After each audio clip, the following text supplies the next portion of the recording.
Bonjour à toutes, bonjour à tous.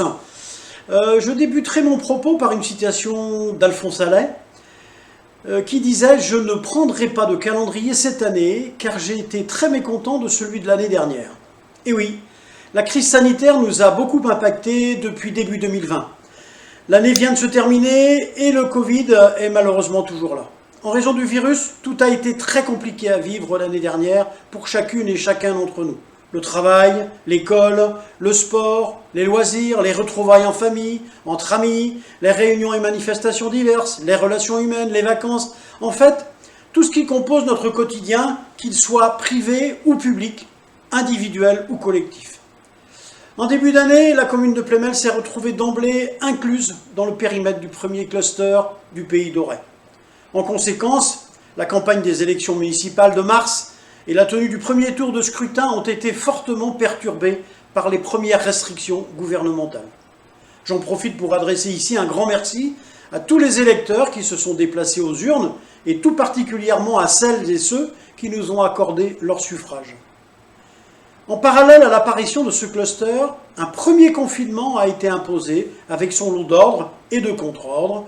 Ensuite, le déconfinement de mi-mai a permis à la population de souffler un peu et d'apprécier à sa juste valeur un printemps et un été ensoleillé. Puis, un deuxième confinement, moins restrictif et transformé depuis en couvre-feu, a été décrété.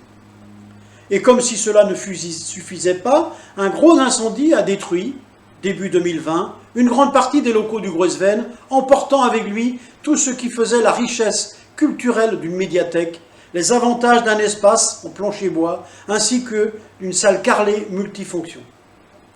Nous avons dû, toutes et tous, participer à cet effort de solidarité pour continuer à exister tant bien que mal. À la mairie, nous avons cherché à maintenir du mieux possible les services municipaux et rester ainsi en contact avec l'ensemble de la population. Le personnel communal a su s'adapter aux différents protocoles sanitaires en modifiant leur organisation interne.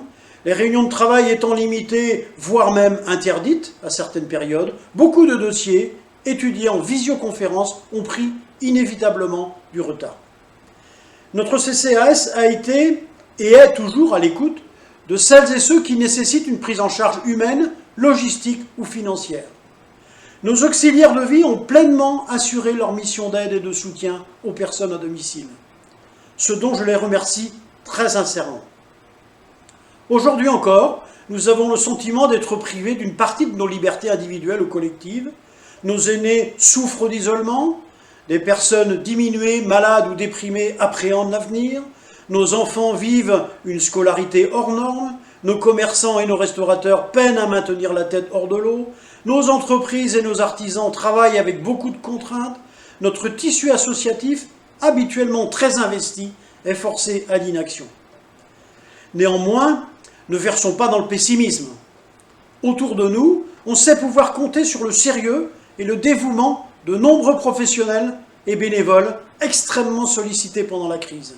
Les soignants, les services de sécurité et de secours, les commerçants alimentaires, les producteurs locaux et les agriculteurs, les enseignants, les agents du service public, les actifs engagés et les retraités solidaires. Je suis conscient que les discours ne suffisent pas à rassurer. Mais c'est en se serrant les coudes au quotidien et en visant le même objectif, stopper la propagation du virus, que nous y parviendrons efficacement ensemble.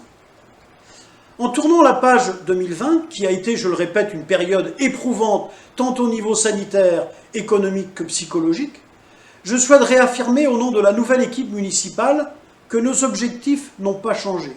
Nous tiendrons nos promesses et nous mettrons en œuvre tous les engagements définis dans notre feuille de route électorale.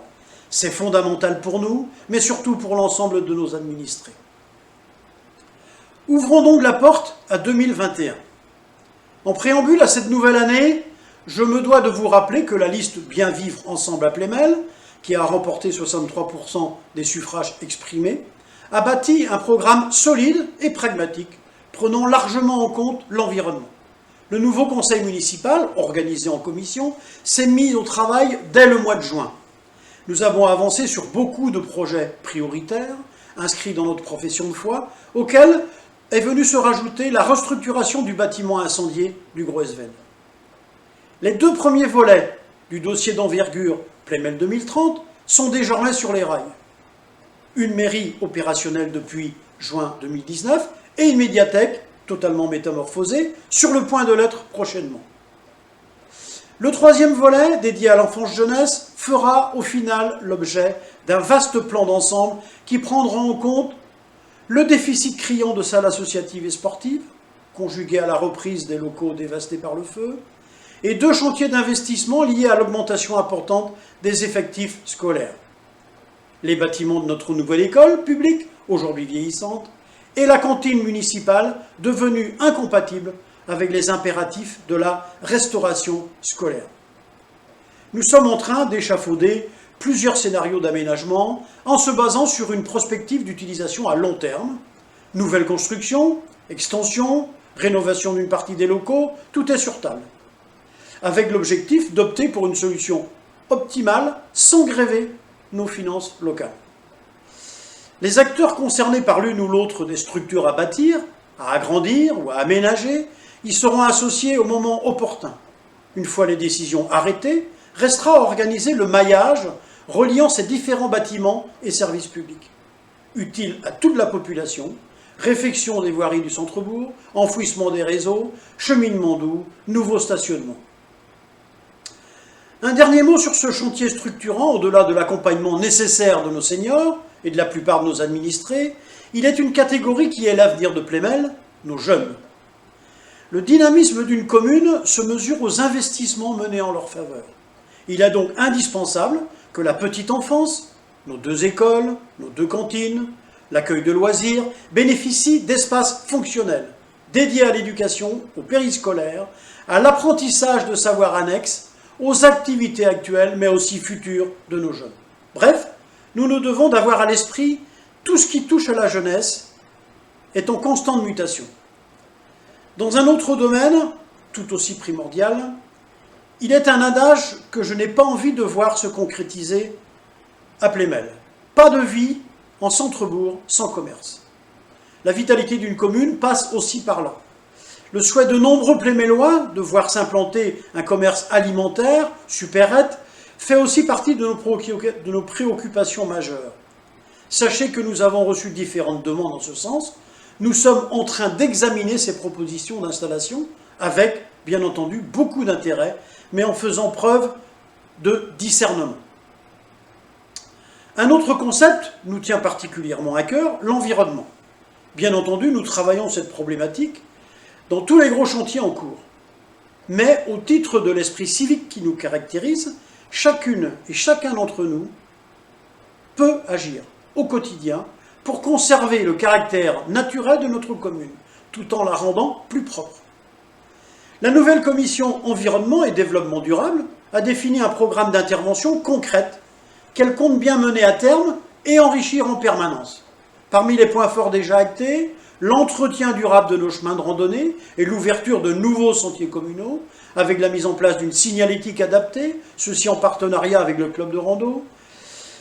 Le second plan d'action à effectuer au parc de Mané-Boga, en lien avec la Ligue protectrice des oiseaux et le conseil municipal des jeunes, afin de favoriser la faune, la flore, sans oublier le nettoyage régulier de notre étang, pour lutter efficacement contre la propagation d'une plante invasive. Une gestion optimisée du travail de nos équipes techniques dans l'entretien de nos espaces paysagers, plantations, tontes, et l'organisation sous la houlette de la commission environnement de journées citoyennes pour lesquelles on espère une mobilisation massive de bénévoles. Je terminerai mon propos par notre leitmotiv qui reste « Bien vivre ensemble ». Le contexte sanitaire vécu dernièrement a démontré l'importance des contacts humains. Si cette crise nous laisse tranquilles, bien entendu, nous avons toutes et tous la responsabilité de développer l'esprit citoyen qui participe grandement à notre qualité de vie. C'est d'abord le tissu associatif qui contribue fortement à la vitalité d'une commune. Qu'elle soit sportive, culturelle, patrimoniale, ludique, festive, toutes les associations facilitent les échanges entre personnes, grâce à l'organisation d'activités et la tenue de manifestations. À ce titre, nous réfléchissons à la création d'un lieu de vie et de rencontres intergénérationnelles accentuant cette relation. Le CCAS est également un acteur incontournable. Au-delà du soutien apporté aux personnes précaires, isolées ou âgées, notre CCAS porte une vigilance accrue à la notion d'accessibilité de tous les publics vers l'action sociale. La nouvelle médiathèque sera d'abord un lieu d'enrichissement culturel, mais ce sera aussi un lieu convivial de partage et de rencontre. La mise en place d'animations et de conférences thématiques, l'organisation d'ateliers d'art plastique encourageront ces échanges. Le Conseil municipal des jeunes a également vocation à créer du lien. Le nouveau CMJ, à élire prochainement, a plusieurs projets sur le feu, faisant suite aux idées émises par de nombreux jeunes de la commune et l'ancien CMJ.